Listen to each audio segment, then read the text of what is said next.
Michel Foucault, Nietzsche, la genealogía y la historia. Este texto va a ser un poco la guía para esta última sesión, en tanto que Foucault recupera a Nietzsche también en como inicialmente en nuestra primera sesión. Así es que trataremos de también hacer una conclusión que reúna lo que hemos mencionado a lo largo de las distintas sesiones para tener una visión panorámica y tratar de rescatar y subrayar lo que la sesión incluso anterior mencionábamos sobre la idea de la naturaleza y la crítica a esta naturalización de la idea de ciencia o incluso aplicada a la historia con la visión teleológica. En este texto, Nietzsche, la genealogía y la historia, el propio Foucault revisa los distintos términos, los distintos conceptos con los cuales el propio Nietzsche va a trabajar lo que hemos ya mencionado, que es la idea de la genealogía, que hay que entender por genealogía, qué implica un trabajo desde la idea de la propia genealogía, cómo se trabaja la propia genealogía. Y por supuesto, este texto también nos va a servir para ver un poco el trabajo de Foucault, porque el rescate que hace Foucault sobre Nietzsche, y repito, sobre la idea de la genealogía y por lo tanto la lectura de la historia, es el modo como el propio Foucault ha trabajado temas de la historia o temas en relación con problemáticas históricas. Una de ellas, por ejemplo, la idea de la locura o la idea de la cárcel, aquel texto de vigilar y castigar, y por lo tanto la aparición de la idea del delincuente o del sujeto, o la idea del concepto, como mencionará en uno de sus textos, el concepto de sujeto peligroso. Bueno, el propio Foucault, al tiempo que nos va dando elementos para entender el trabajo de Nietzsche sobre la genealogía, es curiosamente al mismo tiempo un modo para entender su propio trabajo. Entonces, en ese sentido, iremos estableciendo algunas conexiones entre la obra de Nietzsche y, por supuesto, la propia obra de Foucault. Bueno, para iniciar, uno de los elementos que destaca el propio Foucault es que dice: la genealogía tiene una tarea indispensable, y dice es percibir la singularidad de los sucesos. Percibir la singularidad de los sucesos. Este es un primer punto que se opone a la lectura totalizante de la historia, que incluso el propio Foucault lo mencionará en su texto de la arqueología del saber. Hay una crítica sobre esta lectura de la historia racionalizante y, por supuesto, teologizante o teleologizante, es decir, esta idea de historia que mencionábamos como teniendo un punto de inicio y, por supuesto, un punto hacia el cual debe de conducirse. La lectura de la historia desde ese punto de vista, dice, racional o racionalista, pretende unificar y quitar como todos esos elementos, esos sobresaltos de la historia, pretende quitarlos y unificarlos, engarzarlos en una sola cadena de acontecimientos que se vuelven entonces necesarios e indispensables. Si han sucedido es porque así tenía que ser, de manera que se introduce la idea de una necesidad un tanto lógica dentro del desarrollo de la historia. Y esta idea que menciona el propio Foucault de recuperar sucesos individuales involucra reconocer que estos sucesos además establecen cortes dentro del movimiento de la historia. Otro elemento fundamental en la recuperación de la idea de la genealogía es que esta idea de genealogía trabaja, diría, un tanto con los desechos de la historia, o al menos con lo que se ha solido manejar como desechos de la historia. ¿Y a qué me refiero con desechos de la historia?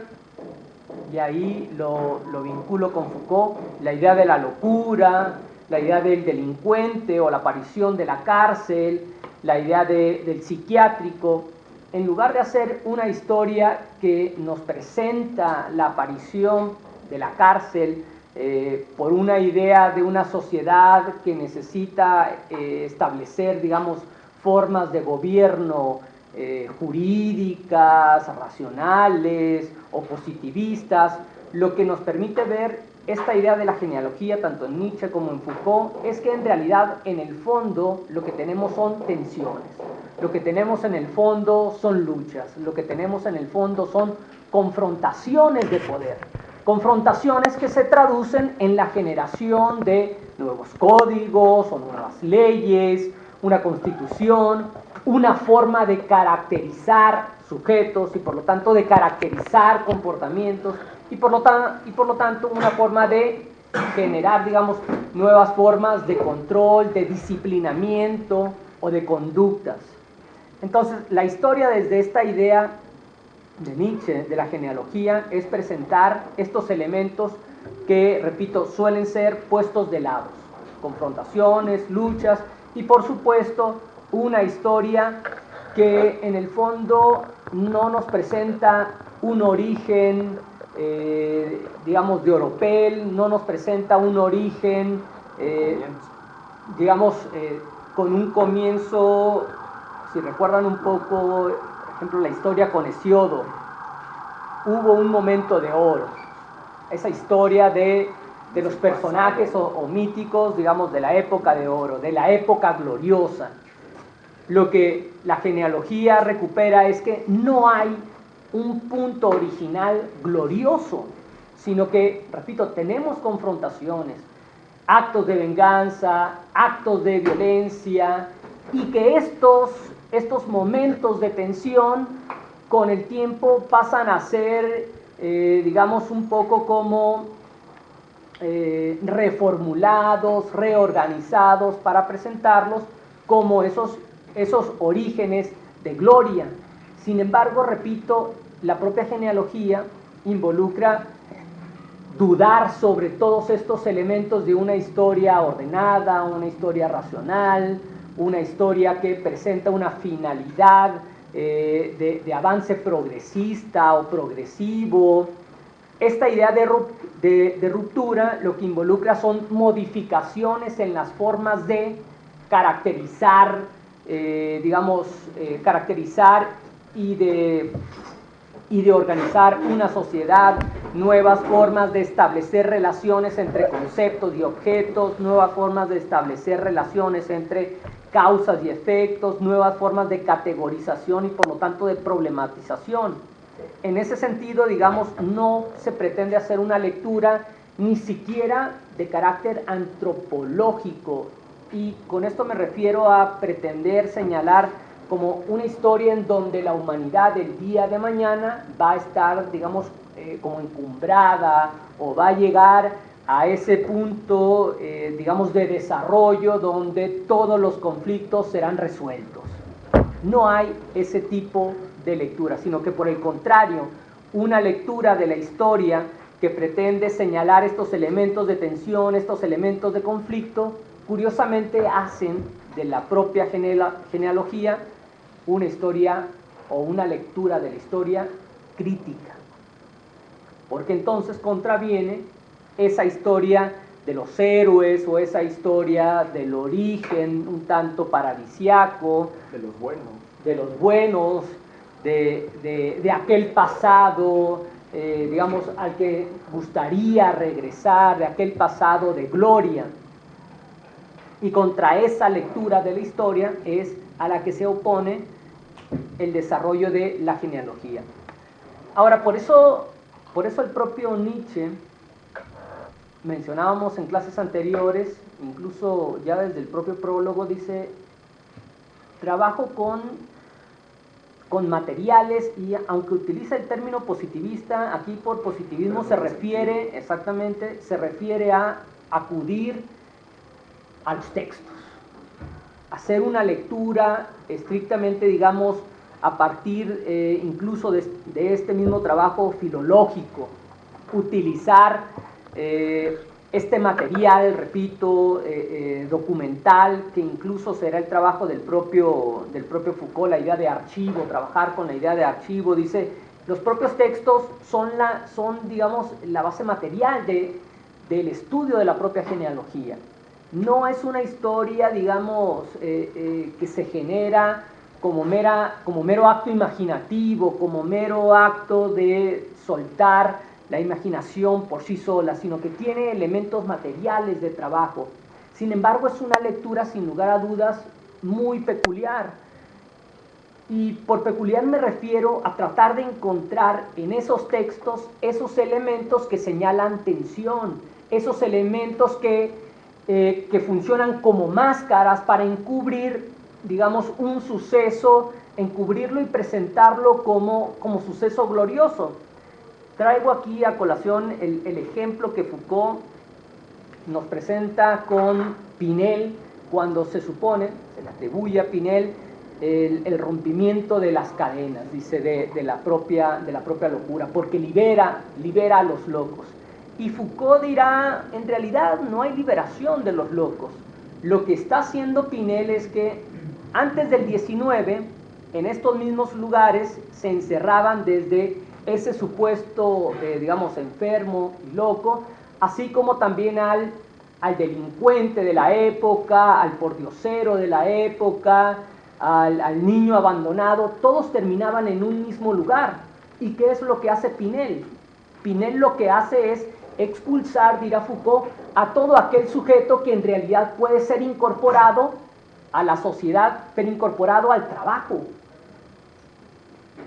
De manera que no hay una liberación del loco, sino que el loco es el que va a permanecer encerrado. ¿Y a quién se libera? A todo aquel que puede finalmente incorporarse a la función del trabajo en este, digamos, momento de surgimiento y de desarrollo de la propia sociedad capitalista. Porque recuerden ahí que para mantener el sueldo, digamos, bajo, pues necesitamos ejércitos de trabajadores de reserva. Es decir, sujetos no trabajando, pero que pueden ocupar ese lugar en cualquier momento.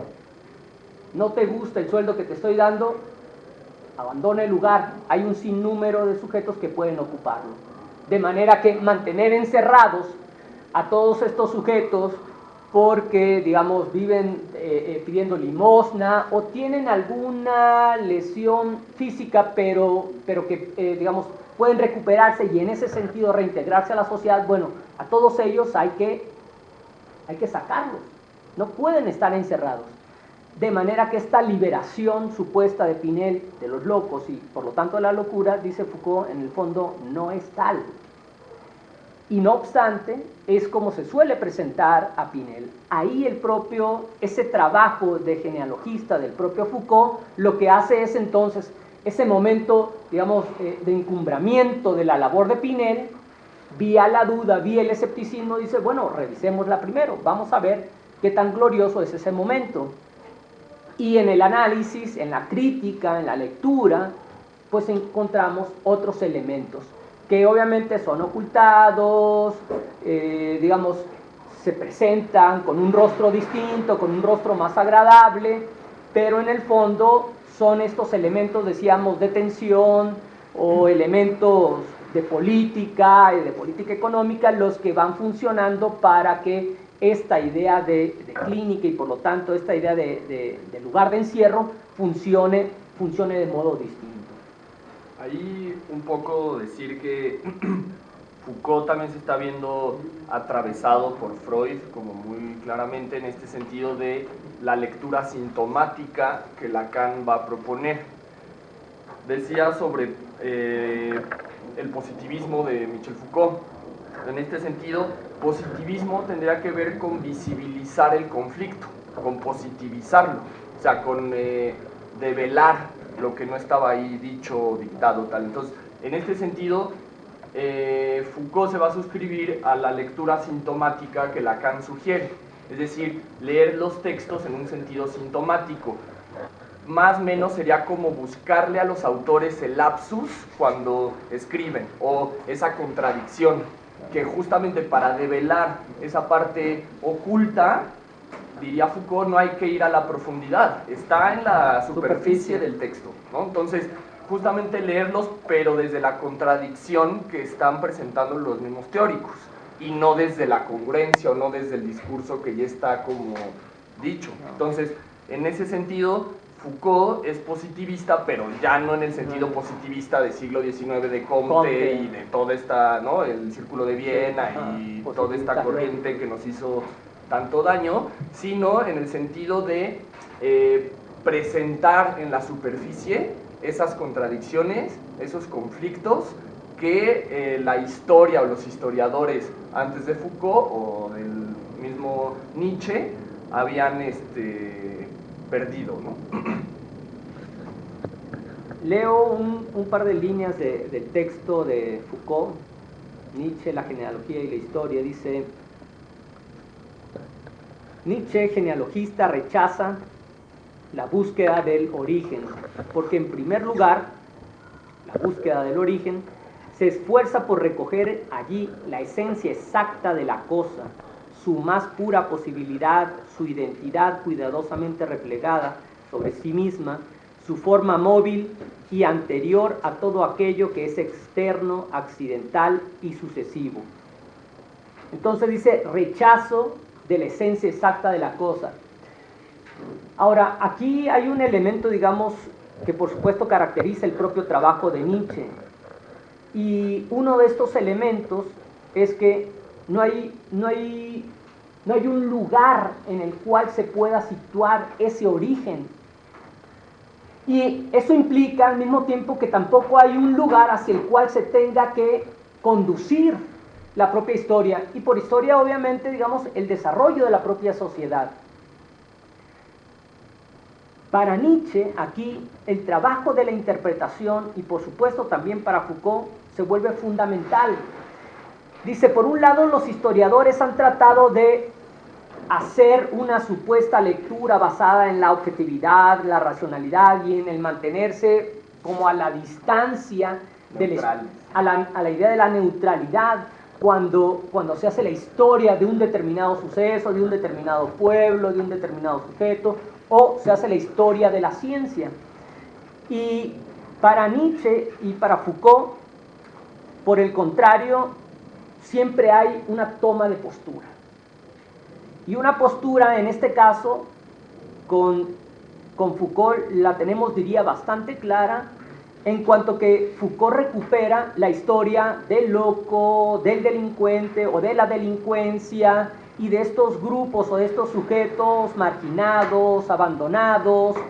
Ahí hay ya, digamos, una toma de postura, porque son, digamos, la mejor forma de ver cómo una sociedad se entiende a sí misma es en la relación con los grupos que son marginados. Bajo qué argumentos se les margina, bajo qué categorías son los excluidos, bajo qué categorías se les busca en el supuesto, digamos, de incorporación, cómo incorporarlos, qué elementos deben de cumplir, por qué procesos deben de pasar. De ahí entonces que no hay un ejercicio de la historia o de la lectura de la historia que no involucre una toma de posesión. Y para Foucault y para Nietzsche esto es bastante claro. De ahí la idea de la interpretación, porque claro, aquí hay una lectura del propio, del propio intérprete. Y hay una intención en esa propia lectura. La posibilidad de visualizar o de poner, digamos, frente a los ojos, frente a los demás, todos aquellos que son patologizados, son señalados como sujetos potencialmente peligrosos, que involucran al mismo tiempo las formas de control y de dominio de una determinada historia o de una determinada sociedad. De ahí que entonces la lectura y la historia y el ejercicio de esta historia involucran una toma de posición, un posicionamiento. Sí, yo ahí agregaría la parte de que casi siempre cuando se nos enseña historia, venía la duda de ¿y cómo sabemos que lo que pasó sí fue lo que pasó? O si es lo cierto. Entonces Foucault va a decir que la genealogía como un método histórico ya no va a buscar qué fue lo que realmente sucedió, sino los discursos que se elevaron para intentar decir qué fue lo que pasó y ver cómo las contradicciones sucedieron ahí y los vicios políticos de los historiadores y las clases dominantes en turno elevaron para presentar una suerte de historia o como de un continuo, pero que no es más que un constructo pues, político, ¿no?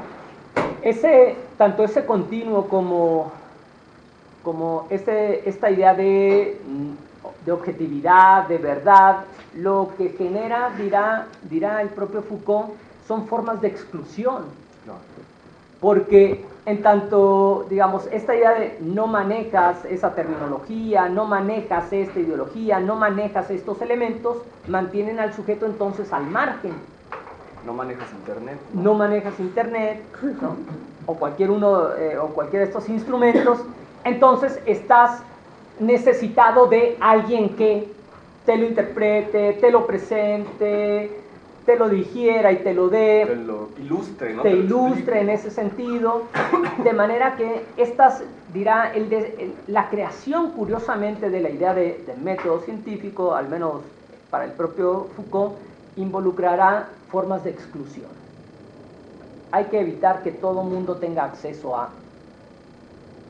esta idea de verdad, y para generar barreras, bueno, necesitarán de la especialización, necesitarán de la formación, y para formarse necesitas, capacidad económica y por lo tanto darte tiempo, o tendrás que cumplir con otros determinados requisitos. En tanto que no los cumples o en tanto que no puedes cumplir con ellos, entonces quedas al margen, quedas desplazado.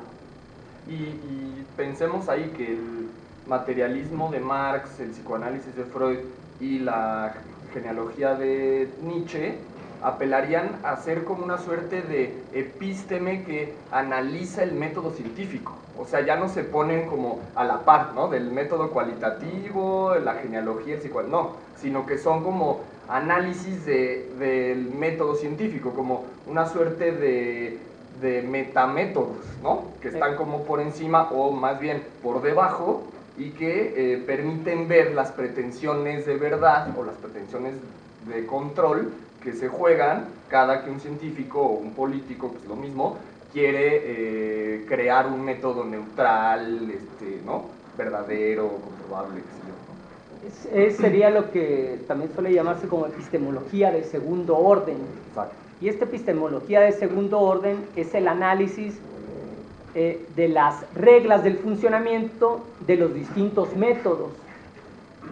Ahora, este análisis de segundo orden lo que en realidad nos está diciendo es que la validez de un método inicialmente descansa en el cumplimiento de sus propias reglas.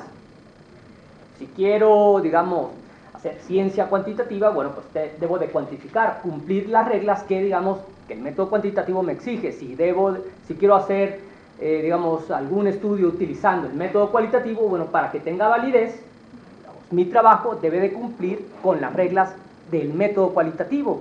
Eso implica que entonces, la validez de uno y otro método está en el cumplimiento de sus reglas, lo que nos permite entender que podemos crear reglas de análisis que arrojen un resultado en donde su validez descansa en el cumplimiento de las reglas previamente puestas por ese método o por esa forma de análisis.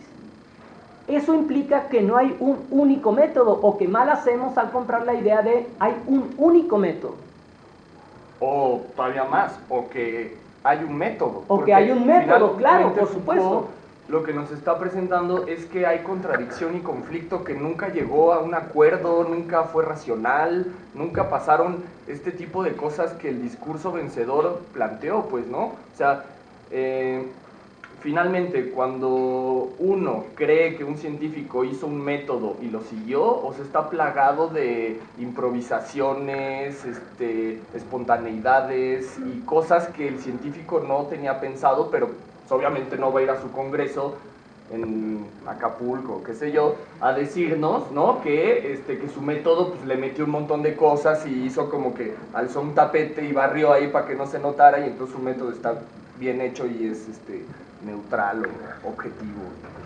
Piensen en las distintas reglas de juegos de mesa, juegos de cartas, juegos de equipo y donde hay que correr. Bueno, para hacer una anotación y por lo tanto tenga validez el ir sumando puntos, pues debo de cumplir con las reglas que ese juego tiene, ya sea de cartas, ya sea de mesa. De manera que lo válido descansa en el cumplimiento de las reglas. Por eso decíamos que como epistemología de segundo orden, lo que esto nos está indicando es que la validez, digamos, de cada juego descansa en el cumplimiento de sus propias reglas. Eso implica que si generan reglas para analizar, para estudiar, para generar, digamos, modos de solución a determinados problemas, la validez descansaría en la generación previa de reglas o de pasos a cumplir para esa propuesta de estudio o de análisis, digamos, que generas. Así como el ejemplo de estos juegos que mencionaba. ¿Quieres hacer una anotación válida en ajedrez? Bueno, debes de cumplir con las reglas del juego de ajedrez. Si estás en cartas, bueno, debes de cumplir con las reglas del póker para, digamos, ganar o sumar puntos. Cumples con las reglas, entonces se vuelve válido esa forma como sumas puntos. Bueno, eso de nuevo aplicado a la generación de procesos de estudio involucra que necesitamos y que podemos, por lo tanto, generar formas de estudio, de análisis, y su validez descansaría en la generación de esos pasos previos. No hay método único, como bien señalaba Javier, no hay un solo método. O no hay método. O no hay, y eso involucra, por supuesto, que no hay método, sino que podemos tener, digamos, aquí un abanico de formas de análisis y formas de estudio. Hay más de una, o podemos generar más de una en ese sentido. Y finalmente Foucault creo que apuesta, al final del texto se va radicalizando como Foucault suele hacerlo, una violencia ahí conceptual impresionante, diciendo que quizás ya no se trataría ni siquiera en un sentido de Jean Piaget de construye un método tuyo, singular, sino más bien de destruir los discursos, pues. No. O sea, quizás ya no dar pie a seguir creyendo en el conocimiento mismo, ¿no? A mí me parece interesante que ahí lo que se problematiza es la forma. O sea, cómo procurar dar cuenta de una forma, en tanto que pues, todo método se torna rígido y resulta excluyente al fin de los tiempos, ¿no? Y esto, o sea, como que me hace mucha resonancia lo que se ha estado trabajando en torno a la clínica. O sea, cómo pueden haber pues, ciertas ortodoxias con pacientes, ¿no? O sea, eso está fuera de todo lo que podría acontecer y que tuviese efecto dentro de la singularidad. Y creo que la apuesta de lo que inaugura Freud va en esta línea, ¿no? De lo que mencionaban de las discontinuidades. ¿Cómo se posiciona uno ante la discontinuidad, ante la ruptura y la emergencia de lo distinto? Y creo que eso es parte de lo que teje a estos tres autores que hemos estado trabajando, su posición ante la historia como ilusión de completud. Justamente esta posición que tiene que ver, ya después de mucho tiempo Lacan mencionaría que tiene que ver con una postura ética, que en realidad la clínica no es sino una posición ética ante estos acontecimientos que hacen trazo de diferencia. Sí, yo pondría ahí que es una postura ética, la clínica y el mundo, o sea, cómo te posiciones, o sea, tu cuerpo en el mundo, pues, o sea, finalmente pasaría, creo, ya no tanto por, o más bien para nada, ya por querer hacer ahora sí el método bueno, o ahora sí la historia real, o ahora sí, ¿no? Como el proyecto, sino más bien tener como que esta capacidad de ir soltando este peso genealógico, histórico, ¿no? De venimos del mono, venimos de Quetzalcóatl, venimos de la Virgencita, venimos de la ciencia, venimos de la tecnología, y poder ir viendo esos fallos. Y finalmente Foucault estaría pensando en que el tiempo que viene ya no pasa ni por el reloj, ya no pasa por esos parámetros previos, pues, o sea, pasa por un soltar esas pretensiones neuróticas en términos de Freud, de querer tener una certeza de sentirse sin falta, ¿no? Completo. Sí, de hecho, era un poco lo que hemos mencionado también como el abandono de la verdad. Y todas las consecuencias que esa frase tiene. Claro, pues, por supuesto, o sea, sí.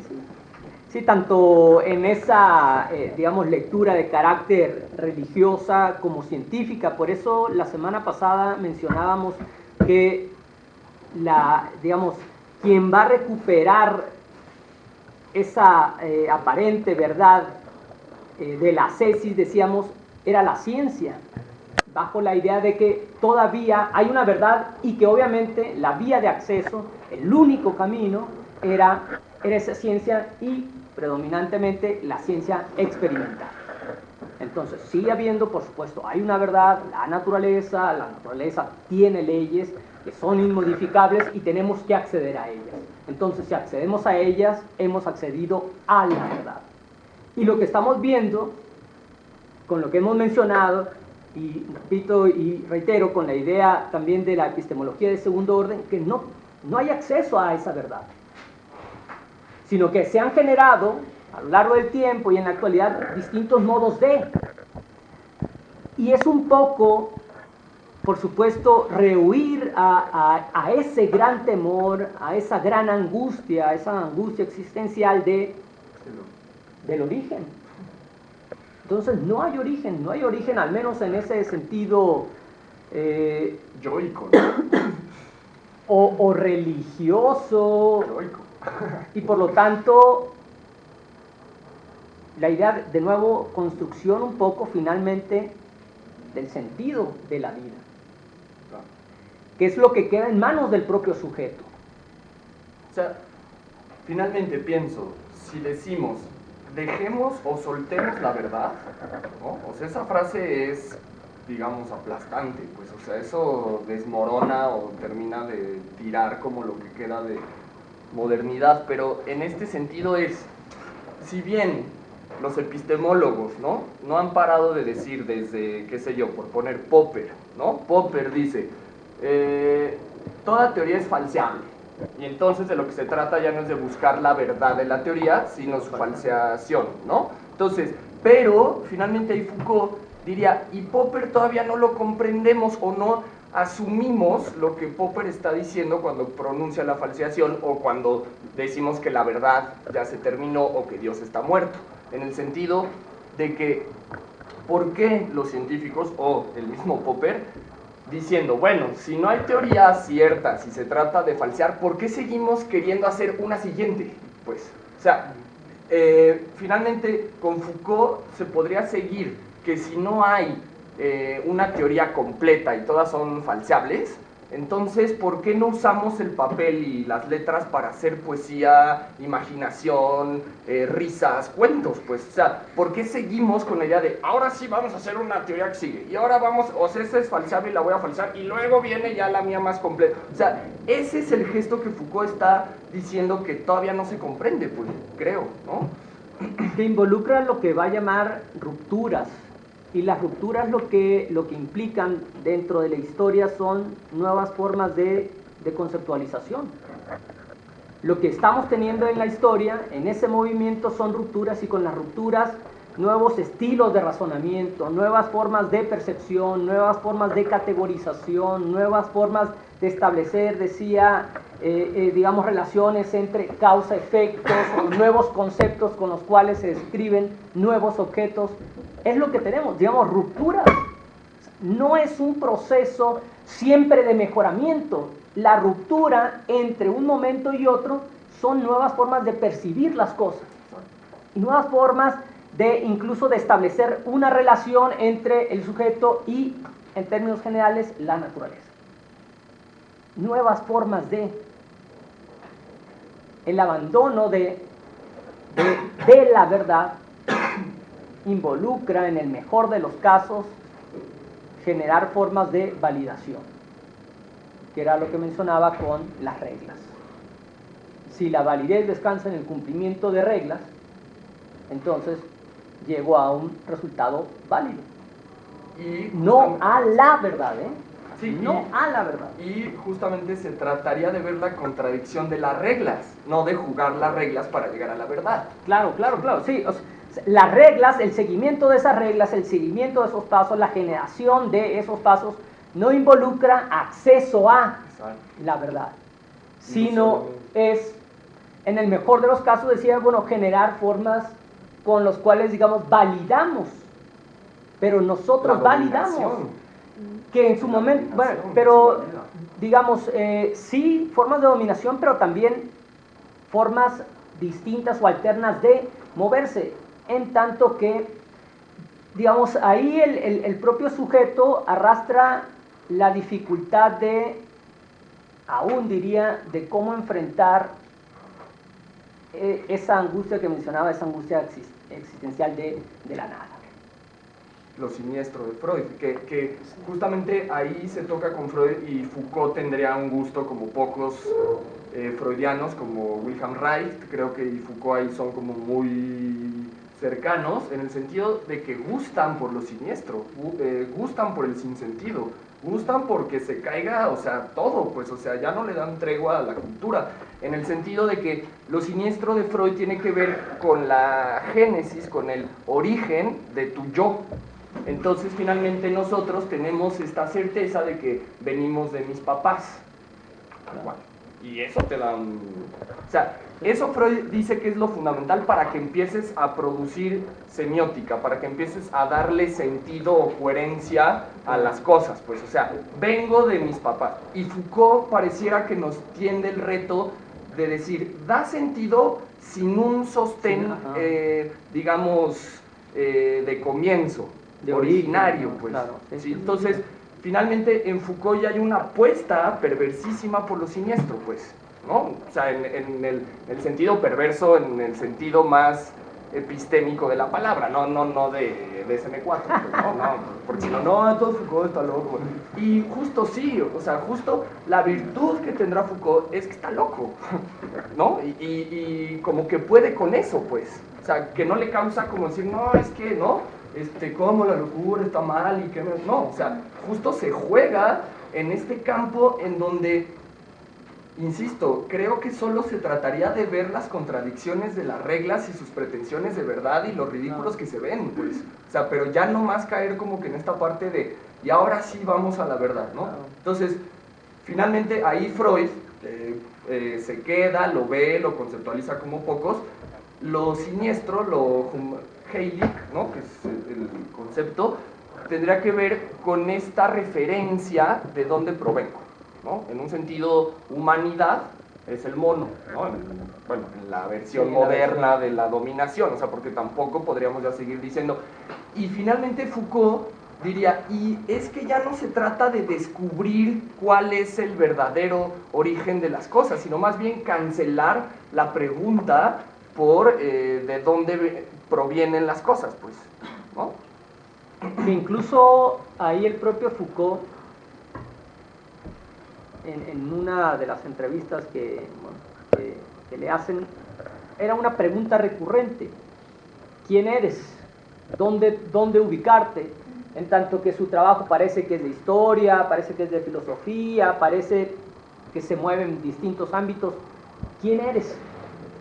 Y el propio Foucault dice, más que preguntarme quién soy, lo interesante es quién voy siendo. Y es un poco, ahí lo enlazo con lo que mencionaba Javier. La complejidad que involucra, en lugar de partir de la idea de quién soy, ¿de dónde vengo? Claro, exactamente, claro. Con la potencialización del propio sujeto. En proceso. En proceso, o sea. Y eso tendría que ver justo con las problemáticas que estamos abordando sobre el origen el lugar que ocupa el origen para la modernidad y por supuesto también la necesidad del término identidad. Constantemente el hombre moderno lo que busca o lo que buscaba era hallar estos puntos donde sí se pudiera consolidar algo como idéntico a sí mismo, y por eso estos métodos en realidad son como criptogramas cerrados, donde sus propias reglas validan no el resultado, sino su propio método, tratando de encontrar una y otra vez A es igual a A, A es igual a A. Esas son las matemáticas, si se dan cuenta, encontrar resultados idénticos todo el tiempo. En realidad, si empezamos a problematizar eso, lo que emerge es la posibilidad de dar cuenta de que la escena que se trata de ser idéntica tiene rupturas, tiene fisuras y produce cuestiones distintas. Y es ahí donde Lacan empezaría a manejar el término de la angustia, donde la escena tiembla en su identidad consigo misma y produce algo que emerge en su diferencia de forma siniestra. Por eso es que estamos dando una y otra vez vueltas en torno a lo siniestro, en tanto que posibilita el desconcebirnos en esta historia que nos han contado, el dislocarnos de eso que procuramos. Claro, que si bien antes de que lo siniestro sea algo preocupante, que quizás en un comienzo sí, porque siempre nos han planteado el mundo de las certezas, las identidades, el origen natural de las cosas, finalmente cuando damos cuenta que no lo hay, sí, en un comienzo genera angustia, pero posteriormente esa es la pauta para poder cambiar tu vida o las cosas, pues, ¿no? Entonces, finalmente, siempre cuando planteamos una génesis naturalizada, es decir, venimos del mono, se da pie a crear los que no vienen con la naturaleza de las cosas, pues. O sea, si yo parto, la naturaleza de los humanos es el mono y somos racionales, entonces todos aquellos que se salgan de esa campana de Gauss, entonces ya son limítrofes, trastornados, bla, bla, bla. Entonces, finalmente, detrás de cada certeza de dónde vengo, viene un peligro de cuando me distancio de esa génesis que yo mismo me compré, ¿no? Ahí leo un par de líneas de este texto. Dice que es sobre el apego a la verdad y al rigor, dice, de los métodos científicos. ¿De dónde esto? Dice, esto nació de la pasión de los sabios, de su odio recíproco, de sus discusiones fanáticas y siempre retomadas, de la necesidad de triunfar, armas lentamente forjadas a lo largo de luchas personales. Lo que se encuentra al comienzo histórico de las cosas no es la identidad aún preservada de su origen, es la discordia de las otras cosas, es el disparate, dice. El disparate. Entonces, aquí el propio Foucault y el propio Nietzsche lanzan la duda, lanzan el escepticismo sobre todos estos orígenes, digamos, que permitirían aparentemente hablar de un nacimiento o natural, o en calma, o en paz, en donde una visión moralizante nos permitió irnos desarrollando. Es que nos preguntábamos, ¿no estaríamos mejor bajo un techo y entonces nos volvimos constructores? ¿No estaríamos mejor cocinando la comida y entonces empezamos a...? Es decir, esta historia en donde las cosas transcurren con una calma, con una paz, con un cierto vaivén, tranquilo, en realidad, dice, nunca sucedió. Por el contrario, lo que nos están ofreciendo, dice, son fantasmas y errores que están encubriendo lucha, confrontación, violencia que se traduce en leyes, violencia que se traduce en códigos de leyes, y que si bien, dice, en su momento dominadores generan estas leyes para mantener su propio dominio, claro, el tiempo va a implicar que esas leyes ahora se vuelvan contra ellos. La idea de la igualdad entre los propios seres humanos, el principio de la dignidad. ¿Cuándo empezamos a hablar de la dignidad y de la igualdad? Un discurso que viene prácticamente del siglo XVIII, de la Ilustración, Pero te lo presentan como que siempre se ha discutido eso y siempre ha habido esas cosas, ¿no? No, digamos, lo que teníamos anteriormente era división estamental y por lo tanto guerra y por lo tanto lucha y por lo tanto formas de dominio que se llevaban a cabo, digamos, de forma estrictamente física, que se traducían en códigos o en leyes, repito, y que posteriormente en esa confrontación constante y continua, estas leyes modifican y dicen, quien anteriormente utilizaba la ley para dominar, ahora se ve dominado. ¿Sabes qué? Resulta que ahora todos somos iguales. Por lo tanto, ya no puedes ejercer esa, digamos, esa violencia, o al menos esa violencia de forma impune, o tan impune como anteriormente la aplicabas. Porque ahora entonces, basados en el principio de igualdad o de dignidad, entonces yo tengo tantos derechos como los tienes tú. Entonces, presentar la historia como el desarrollo de la conciencia, la autoconciencia, un tanto ordenada, siempre sintetizándose en momentos gloriosos, dice, en el fondo se encubren todas estas tensiones, todos estos conflictos, todas estas pasiones e instintos que se están enfrentando de forma constante y recurrente. Entonces, hay que quitar esos elementos, hay que quitar esos fantasmas. Y ese es el trabajo de la propia, de esta idea de historia y por lo tanto de esta idea de la propia genealogía. Sí, es como dar cuenta del conflicto. Hay un párrafo muy puntual, creo que señala Foucault, que no se trata de ver los vencedores, los vencidos, sino el conflicto y sobre todo ver que de esa disputa no sucedió lo que ninguno quería, sino que sucedió una cosa otra que se escapa de lo que se plantearon o de lo que se calculaba. Curiosamente introduce la idea de azar, pero la idea de azar no en el sentido de que la casualidad permitió que surgiera tal cosa, sino que el azar siempre está interviniendo en tanto que es histórico. Es histórico, pero histórico porque el conflicto, digamos, siempre puede brotar en cualquier momento. Busco el control, busco apaciguar, busco poner, digamos, un mar de tranquilidad y no sé dónde, de repente, de nuevo brota el conflicto, que genera entonces rupturas o la aparición de nuevas cosas. En ese sentido, digamos, el azar siempre está ahí, como la posibilidad, digamos, irreductible del conflicto mismo. Y el conflicto como parte, y aquí se empata, diríamos, con Marx, el conflicto como parte del movimiento de la historia. No tranquilidad, no digamos, una razón que va encontrando nuevos puntos luminosos, nuevos momentos de gloria, nuevos momentos, digamos, de desarrollo de la dignidad humana, no, conflicto. Y ese conflicto ha traído, sí, como, digamos, como consecuencia ya la posibilidad de hablar de igualdad o de igualdad frente a la ley y de dignidad, pero eso fue producto de lucha, eso fue producto de confrontación, no fue un regalo, no fue producto de el desarrollo, digamos, de una conciencia estrictamente ética o racionalista, no, dice, aquí tenemos confrontación. Y tratar de ocultar esta confrontación para contar una historia solo de desarrollo, digamos, de una racionalidad cada vez mucho más benévola, dice, es más que cubrir con fantasmas lo que siempre hemos tenido ahí, que es conflicto.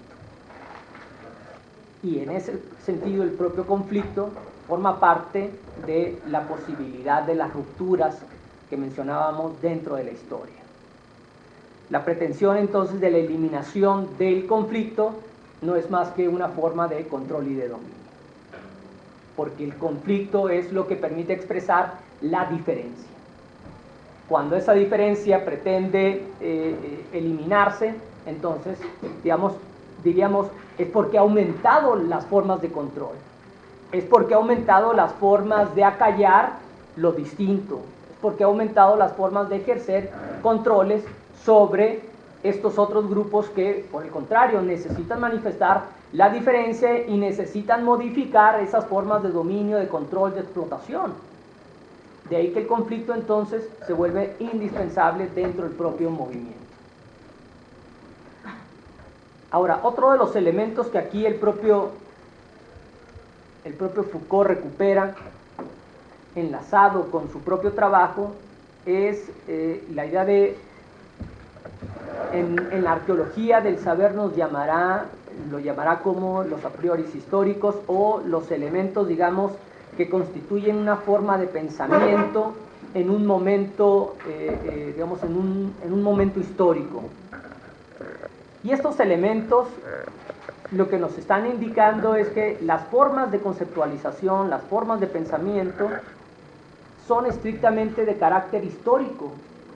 No tienen, aquí diríamos, podemos enlazar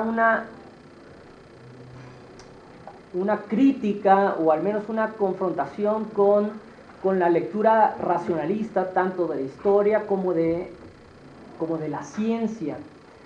Pretender sostener la existencia, digamos, de una lógica formal, de una lógica de pensamiento que tendría que mantenerse a lo largo de la historia, y en ese sentido sería esta lógica formal. Piensen ahí un poco en Descartes con su texto sobre el discurso del método. En el discurso del método, Descartes nos dará los pasos que debe de cumplir una forma de pensamiento o una forma del ejercicio de la razón para llegar a resultados, dice, correctos.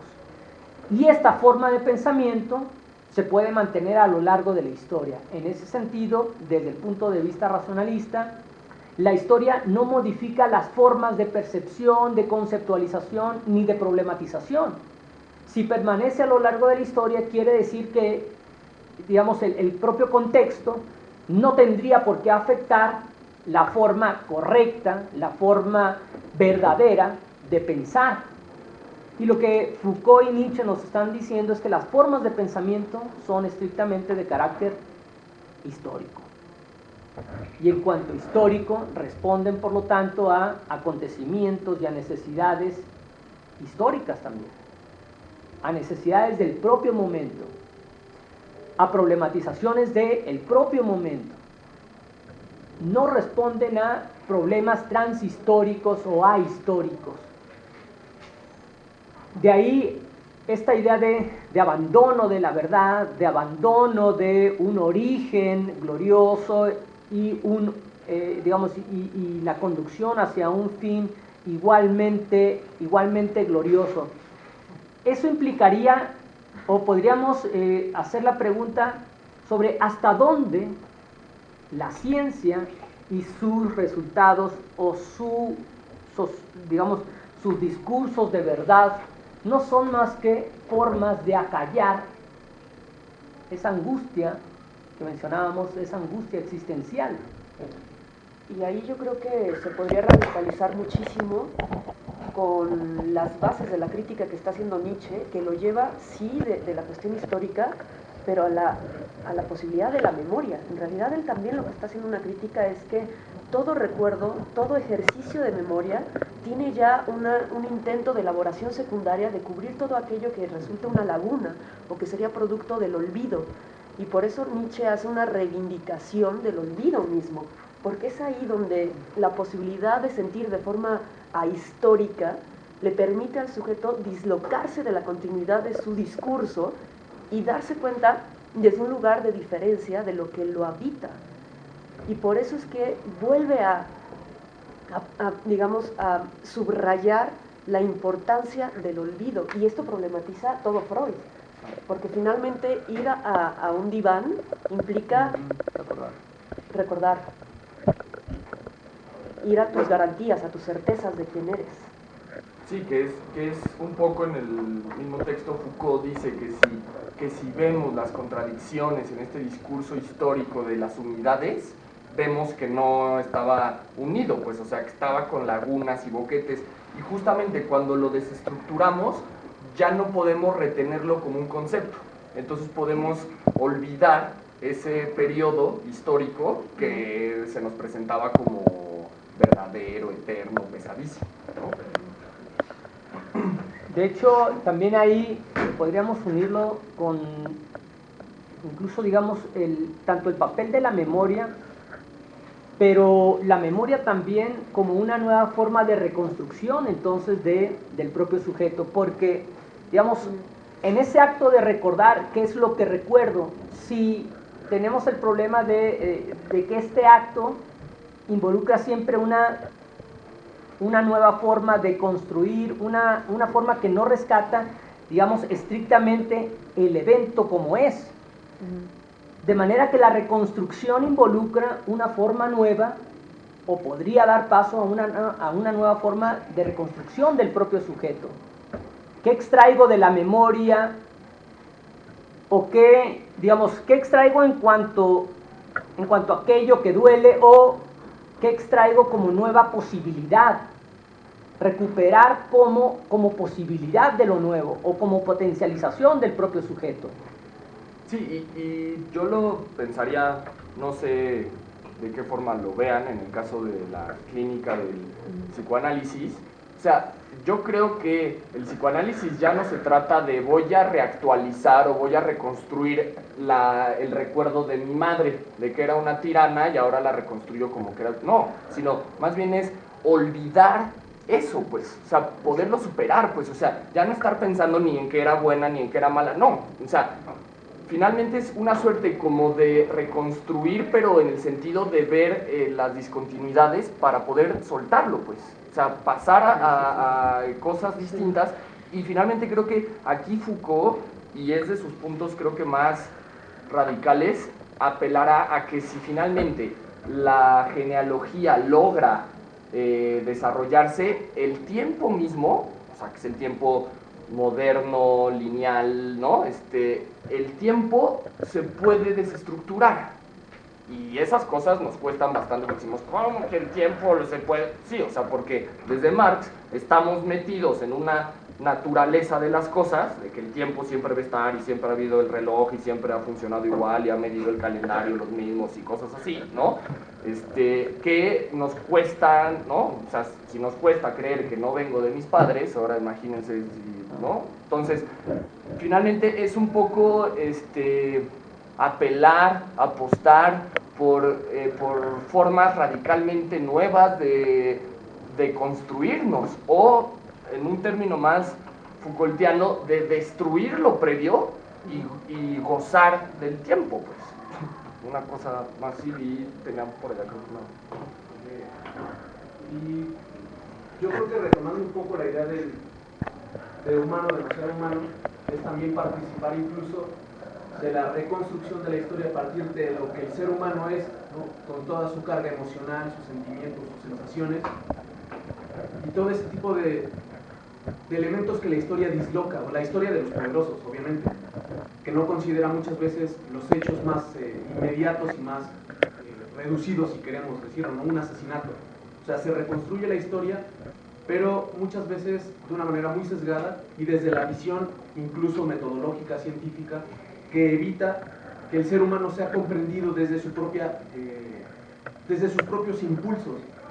Y obviamente eso genera una crisis incluso en el reconocimiento o en el autorreconocimiento del sujeto. Es decir, si hay criminales, pero ellos son los malos, y se empieza como se generan juicios de valor que ya no permiten que otras ideas puedan participar en la reconstrucción de la historia, para ya no redundar, ¿no? O sea, y retomando un poco la lectura, ¿no? La idea de los sentimientos, el amor, la conciencia, los instintos, ¿no? Y captar ese retorno para reencontrar las diferentes escenas en las que se juegan los diferentes papeles de los individuos y que muchas veces no son considerados. Sí, yo pienso que si hablamos de visibilizar o reconstruir la parte animal o la parte pasional humana, ya no hay pie, o uno de los intereses de Foucault es que dejemos la idea de que los humanos somos superiores, o somos de otra naturaleza, o somos como los escogidos de Dios, ¿no? Entonces, finalmente, sí, si nos ponemos a ver la parte pasional, ahí ya somos animales, tal cual, ahí ya somos perros, ahí ya somos cualquier cosa. Entonces, ahí finalmente ya se difumina esta idea que nos ha hecho tanto daño de que los humanos tenemos una historia y somos racionales, esa parte, pues. O sea, Foucault justamente está diciéndonos, no, siempre es conflicto irracional, pues, y nunca salió lo que se proyectó, o sea, siempre sale lo que resulta del choque, pues. Entonces, finalmente, el ser racional es una construcción histórica, ¿no? Que nos hace creer que tenemos una naturaleza distinta del resto de las especies. Y metódicos, ¿no? Claro, ¿no? Bueno, y de ahí a mí toda la tecnología, ¿no? De hecho, digamos, lo curioso es que no se suele recuperar este elemento incluso emocional en la caracterización del sujeto, por ejemplo, del sujeto cognoscente o del sujeto que conoce, sino que siempre se pone el acento en racional y objetivo. Y todos los otros elementos que nos componen, pareciera que de forma un tanto en automático a la hora de tratar de conocer algo, de hacer conocimiento, los podemos poner fuera. Y si esos elementos se mezclan dentro de tu trabajo, entonces van estrictamente, digamos, ya queda descalificado, porque no fuiste objetivo, porque no fuiste racional. Pero estos otros elementos del propio sujeto, digamos, lo que nos... la parte, digamos, emotiva o el posicionamiento, exactamente, que mencionábamos, por el contrario, son los que están formando parte de ese todo en movimiento que somos. De ahí que es un absurdo pretender presentarlo, digamos, desde esta visión sesgada, escindida, por supuesto, y que lo curioso se pone en alto con respecto a estos otros elementos que nos diría Nietzsche, que forman parte de la vida, y que por el contrario son lo que constituyen la vida de forma primordial. Esta parte racional es producto de la enfermedad, digamos, social, que dirá, o de estas formas de control y de dominio. O sea, no apelan a lo que, digamos, el discurso promete. A lo más cercano a nosotros mismos. Claro. Ahora, otro elemento ahí importante, esta idea del olvido, lo recupera, por supuesto, Nietzsche cuando nos habla de la culpa y del remordimiento. Que, recuerden, la moral contra la que se va a enfrentar o contra la que va a lanzar primordialmente su crítica es la moral que llama del resentimiento, es decir, la moral que no supo olvidar. En ese sentido, por supuesto que el olvido es fundamental, porque de lo contrario genera este sujeto que, asumiéndose como impedido, asumiéndose como impotente, busca otras vías, argucias, la idea de la razón, la idea de método, estas formas, digamos, sutiles para ejercer o para, obviamente, cobrar venganza. De manera que el desarrollo de esta idea de historia desde la genealogía es inicialmente, digamos, la lectura del desarrollo de la sociedad basada en el resentimiento, en la incapacidad del olvido del propio sujeto. De manera que tuvieron que generar formas sutiles, elaboradas, disfrazadas, enmascaradas, para cobrar venganza. Yo pienso que, por ejemplo, tanto Freud como Nietzsche, no sé qué tanto Marx, pero creo que Freud sí da cuenta, creo que muy conciso, de que la salud es algo que va a imperar a lo biológico, y que precisamente porque está lo biológico es donde se sustenta estos discursos de sí, mira, va a haber esta religión que te va a curar, te va a quitar los espíritus, sí, mira, está esta medicina que te va a evitar que te den tus achaques, te va a evitar el dolor de cabeza, sí, mira, va a haber esta tecnología que va a hacer de tu vida un poco más apacible para que tú puedas desarrollarte, y sí, mira, va a haber estas profesiones en las cuales tú ya no requieres, digamos, investigar, tú ya no requieres hacer ese tipo de cosas para que tú simplemente te puedas desarrollar en el ámbito en el cual nosotros te necesitamos. Y creo que por lo menos ahí Freud sí se da cuenta plenamente desde un momento en el que empieza a hablar de la cura como su método, pero después ya no va a hablar de eso, porque evidentemente es eso lo que le está moviendo a que se tiene que ir a otro lugar. O sea, en la cura ya no va a estar ahí una respuesta, sino que es precisamente lo opuesto. Entonces sería como desarticular el concepto de salud, porque el concepto de salud trae como consigo la razón. En realidad es del uno del que se abusa, del propio cuerpo, en esta explotación laboral. Sí, sí. Sí, y que finalmente bajo este discurso de ser saludable, quiere decir ser dócil, explotable. O sea que de saludable no tiene nada, finalmente. Entonces, si ya lo estamos viendo, me parece que la pregunta es, ¿cuánto tiempo más estamos esperando para romper con esas cadenas? Digo, desde Nietzsche ya está ahí puesto. O sea, o al menos yo comenzaría por avanzar en la idea de dejar de posicionarnos con el conocimiento en un sentido de acumular saber y poder olvidar, poder descentrar la cognición en un sentido de dispersión, de poder, digamos, olvidar, de no caer en la definición, en no caer en la respuesta correcta, en dejar de pensar que no, qué sé yo, que el conocimiento pasa por por sacar un 10, cosas así, pues, ¿no? Entonces, sí, yo creo que pues, ese es en un primer término, pero si lo llevamos hasta las últimas consecuencias, ¿no? O sea, si Dios ya se murió, si Dios ya está muerto, pues, adelante, ¿no? O sea, ya es posible todo, finalmente, ¿no? Aunque ahí no se sigue ahí tanto sí, hay un con Lacan viaje y interesante. Dostoyevsky, claro, pero en este sentido primero, ¿no? O sea, pues, sí, o sea, no es que puedas hacer lo que quieras, pero ya al menos el Dios ya no es ese abstracto, ya son los otros.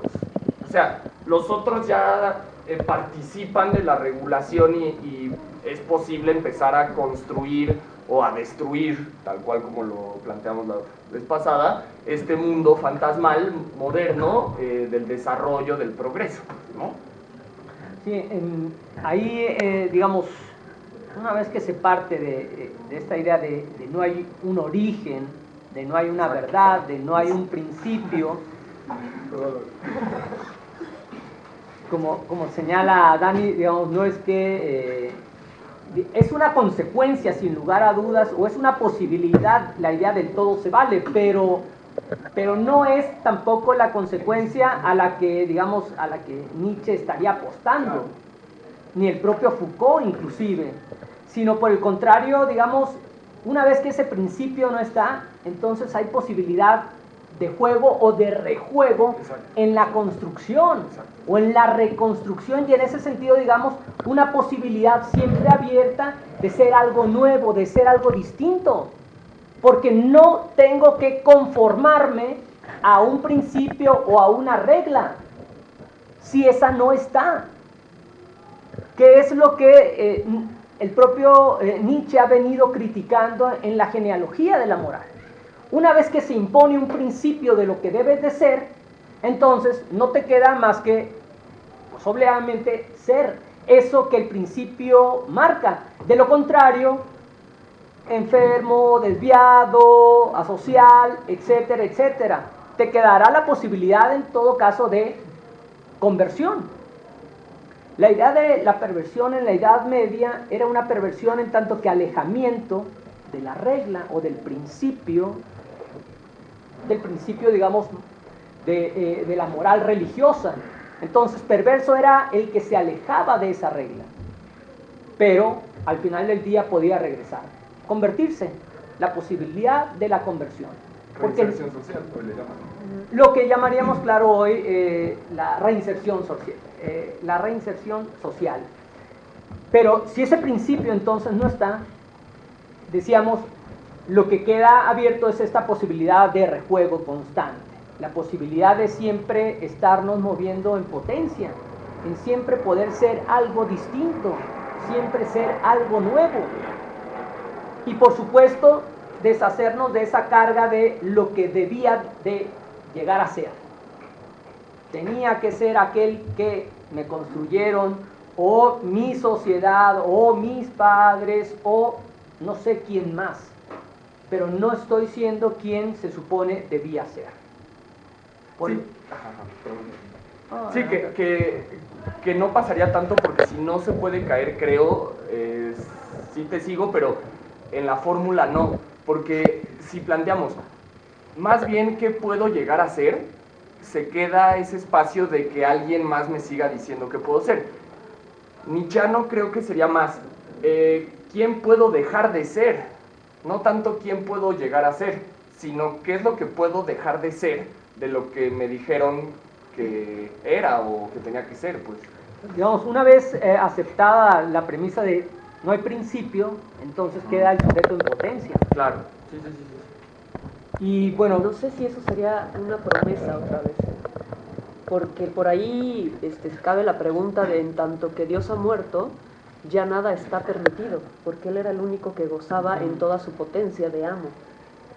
Y en tanto que el amo cae, que es lo que estamos viviendo al término de la modernidad, que los amos han caído, se sigue la posición de esclavo, que ahí está toda la pregunta de lo que estamos hablando. ¿Por qué el esclavo no se cambia de posición? ¿Por qué no se moviliza de ahí a pesar de la caída? Sí, y justamente yo voy al punto de no quién puedo llegar a ser, porque si no puedo plantearme quiero llegar a ser amo, sino más bien quién puedo dejar de ser, que entonces ahí queda más, puedo dejar de ser esclavo, pues. ¿Me explico? O sea, sí, como dejar lo que creías que eras y quizás ya no preguntarte por quién, ¿no? O sea, como soltar la parte identitaria, pues, o sea, quizás olvidar de dónde vienes y ya después ya cancelar la duda por y ahora, ¿no? ¿Quién soy? O quién quiero ser, pues, o sea, porque si no es igualmente fantasmal, creo. Puede ser, pero creo que por ahí. bueno, Acá, allá. ha dado varias. Pensando en eso del esclavo, de quiero dejar de ser esclavo, retomo la película de Manderville, ¿no? Cuando ya se quitan los poderes, pero al final el esclavo le gusta ese rol, le gusta la comodidad de que me digan qué hacer, porque así no libero mi angustia. O sea, si yo no me responsabilizo, dejo que alguien más me diga qué hacer y es mucho más cómodo. Y en ese sentido, pues creo que, bueno, un ejemplo clarísimo, el sindicato cae el Bester y le pasan el título a un amigo, ¿no? Porque no se organizan, porque hay una comodidad de que me gusta que me manden, porque así yo no decido qué hacer, me siento incómodo, es culpa del que me está dominando, no es mi responsabilidad. Yo creo que por ahí va. Que quizás el problema, voy a insistir un tanto en lo biológico, ¿no? ¿Por qué tenemos que descansar las respuestas en lo biológico o de lo biológico partir para poder otorgarnos una respuesta? Que como hemos estado viendo, que no pasa por lo biológico obviamente las respuestas, pero que sin lugar a duda nos hemos esclavizado tanto a lo biológico que no queremos separarnos. Digo, básicamente, como Foucault también lo menciona, y el ejemplo que mencionó la compañera, es evidente que obviamente estamos en una naturalización muy sostenida, en la cual, aunque tratemos de soltarnos de esas riendas del discurso del amo, el discurso del amo ahí queda. Y mientras que no le estemos dando otra forma de posibilitarnos, no como una circunstancia biológica, me parece a mí que se ve un poco floja quizás el posicionamiento ya un poco más elevado. Digo, yo estoy trabajando sobre la creación de un tercer género, pero la creación de un tercer género en tanto que vamos a depositar esas perfeccionamiento de lo que lo biológico no pudo y que no podrá. ¿Por qué? Porque muere. ¿Por qué? Porque no es algo permanente, es algo temporal. Y las leyes son las que se han mantenido permanentes, ¿no? Digo, con sus diferentes cambios, con sus diferentes contextos, reformas, pero aún así persisten. Y creo que eso es algo que el sujeto es lo que le angustia, esa temporalidad, y por ende necesita descansarlo en algo que sea permanente, como es la tecnología. En este caso, la tecnología le va a otorgar al sujeto ese vaciamiento de su angustia. ¿Por qué? Porque de alguna manera el sujeto, al relacionarse con algo que también es temporal, como es el otro, pues obviamente se va a ver inundado por esta angustia, ¿no? Y va a caer precisamente en el discurso del amo o en el esclavo. Y obviamente, digamos, desde mi propia lógica. Pero yo creo que la incertidumbre en la que vivimos es justamente por la caída de esos discursos en los que constantemente nos prometen algo que nunca nos llega. Entonces, eso se transmite a las generaciones y por lo tanto hay como un desencanto hacia la cultura, hacia la educación, hacia el trabajo dedicado, del cual no obtenemos más que mala salud, crisis, exacto.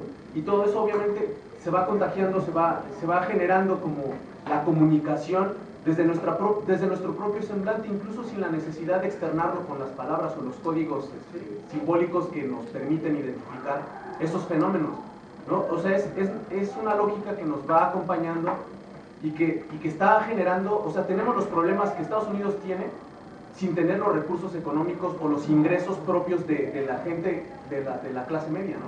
O sea, por ejemplo, había salido un estudio en los 70s que un pobre en Estados Unidos tenía carro y un pobre en América Latina a veces ni comía, ¿no? Entonces, esa misma lógica de la industrialización, del progreso que México, al que México se adhiere en los 40, incluso desde los 30 con Lázaro Cárdenas, en el que la idea es apostarle al progreso, a la industrialización, al futuro tecnológico, y desplazando la idea del campo, ¿no? Lo que decía Marx, o sea, una persona, o bueno, no una persona, una nación que no cuida de su campo finalmente tiene que depender de otra potencia o de un país que le provea de esos alimentos.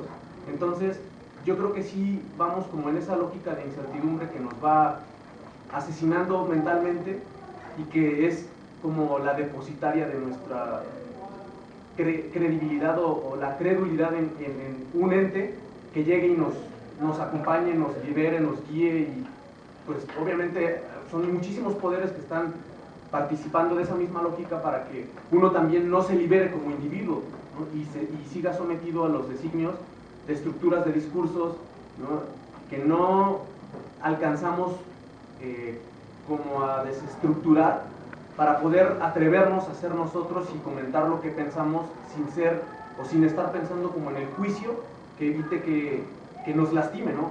Yo creo que también es como esa zona, o ese, para ser como muy coloquial, esa zona de confort que nos permite también a nosotros, y ni siquiera es una zona de confort, creemos que es una zona de confort, pero es interesantísimo. Claro, entonces evita que nosotros también nos confrontemos con el otro y que nos enriquezcamos de lo que el otro pueda pensar, ya no nada más de nosotros, sino de todo el medio con el que, por ejemplo, como este espacio, ¿no? En el que uno puede decir desde su propia lógica, desde su propia construcción y desde sus propias experiencias lo que piensa con determinado autor, ¿no? Y que además de que finalmente un autor tiene sus propias ideas y construye su propio lenguaje, su propio mensaje, obviamente uno también se apropia de él por el contacto con del que vivimos, ¿no? Entonces yo creo que sí, esa es la tristeza y la actualidad de estos textos. Sí, digamos, algo que aquí tanto Nietzsche y el propio Foucault van a dejar en claro es la muerte de las certezas, la muerte de esa verdad, y con ella, claro, gran parte de las cosas que han mencionado, esta angustia constante, por qué el esclavo, no obstante, quiere permanecer o le parece mucho más cómodo la permanencia ahí. Pues claro que le parece mucho más cómodo en tanto que la responsabilidad del ejercicio, digamos, de esa toma de decisión, de cierta idea, digamos, de libertad, en cuanto que le correspondería entonces a él tomar esas decisiones, digamos, las rehuye. Y al rehuirlas, rehuimos, aparentemente pretendemos darle la vuelta a las consecuencias de esas decisiones y al ejercicio que le corresponde entonces al propio sujeto, y en ese sentido, digamos, también entiendas aquí del propio sujeto social o de estas agrupaciones que podemos formar o que de hecho también existen como movimientos sociales donde, digamos, buscan dar una nueva reorientación, un nuevo punto de arranque, no de origen en aquel sentido que hemos estado criticando, pero sí, digamos, un nuevo punto de dirección. Entonces, la caída de las certezas, la muerte de la certeza, involucra siempre esta permanencia en la angustia, en la permanencia en cierta desesperanza, en el sentido de no hay un punto sólido, un punto fijo del cual sostenerse, sino que el propio sujeto lo tiene que producir, lo tiene que construir, tiene que moverse en eso que él mismo va haciendo en su propia toma de decisiones. La caída de las certezas involucra finalmente el hecho de no hay algo que pueda darme una tranquilidad de ánimo, digamos, de forma permanente. Ya no está ahí. Ya no está Papá Diosito. Ya no está, pues sí, Papá Diosito, y diríamos, por eso decía hace un momento, la ciencia, en tanto que recupere ese principio, diría, claro, pretende darlo. Bueno, ya no eres aquel que viene de un sumo poder, pero sí de la naturaleza. Y por lo tanto se te define vía el gen o vía los genes. Nueva certeza. La entiendo más, la entiendo menos, pero nueva certeza. No tengo que preocuparme entonces de quién soy, en tanto que, bueno, voy a hacerme un estudio genético. Y ahí me van a decir qué enfermedades voy a tener, o puedo tener, o estoy teniendo, y cuáles incluso voy a heredar. Entonces, ahí hay cierta ya redefinición. Ya no es aquella suprahistórica, aquella definición, digamos, suprahistórica del propio sujeto, pero hay una nueva definición naturalizada, médica, como se mencionaba. Digamos, esa viene a pretender suprimir esa angustia del sujeto. Pero si somos, digamos, consecuentes con la lectura entonces de Foucault y Nietzsche, diríamos, eso no es más que una interpretación. Que se oferte como la única, como la nueva verdad, sí, pero esa es una. Cuidado de pretenderla comprar. Ahora, claro, como el esclavo me da paz. Entonces, si la compra el sujeto, tiene que ver en parte con eso. Pero es la apuesta, digamos, que tanto Nietzsche y Foucault no están haciendo. Por supuesto que no es la apuesta a la que van, sino mantener abierta semejante, siniestro, digamos, tajadura, semejante apertura es mantenerla. Claro. Como una forma, aquí sí, de rememorar. Cuidado con aquellas certezas que pretendes mantener como fijas y únicas, como verdaderas, ahistóricas. En ese sentido, digamos, dicha abertura tendría que permanecer. Siempre con el riesgo, por supuesto, de terminar volviendo a lo principio. Como mencionaba Dani, es que siempre es ese riesgo, sin lugar a dudas. Creo que en ese sentido sí, siempre está ahí como posibilidad. O de desfallecer en el sinsentido, locura nichana, pues. O sea, ese es otro de los riesgos, pues, ¿no? Y Nietzsche tendrá la potencia de no verlo como un riesgo, sino de gozar con eso, ¿no? Sí, entonces, bueno, digamos, ahí concluyo con esta idea que incluso, bueno, es con la que va a cerrar ese propio texto, el propio Foucault, la idea de la ciencia y la idea de esta voluntad de saber que pretende generar un nuevo principio. Ya aquel principio suprahistórico y divino se vino abajo. Bueno, pretender que la ciencia en ese asumir, sustituir aquel rol, digamos, suprahistórico, bueno, pretende ahora asumirlo y redefinirnos. Nunca tuvimos un origen divino, sino que siempre hemos sido naturaleza. Naturaleza, repito, a la que podemos acceder vía la idea de un método experimental, y que encontramos en el gen. Eso es lo que realmente siempre ha sido o hemos sido. Bueno, esta idea, dice, no es más que otra concepción metafísica. Refinada. Refinada, por supuesto, pero dice, es una concepción metafísica. Una idea de verdad, entonces, hay una verdad y hay un acceso. Entonces, muerte de la certeza, muerte de la verdad. Y como interpretación, construcción de ciertos procesos, decíamos hace un momento con esta idea de la epistemología de segundo orden, más que finalmente reglas o formas de dar validez a una cierta argumentación. Y en ese sentido, digamos, no hay más. o no habría más a partir del propio Foucault y del propio Nietzsche.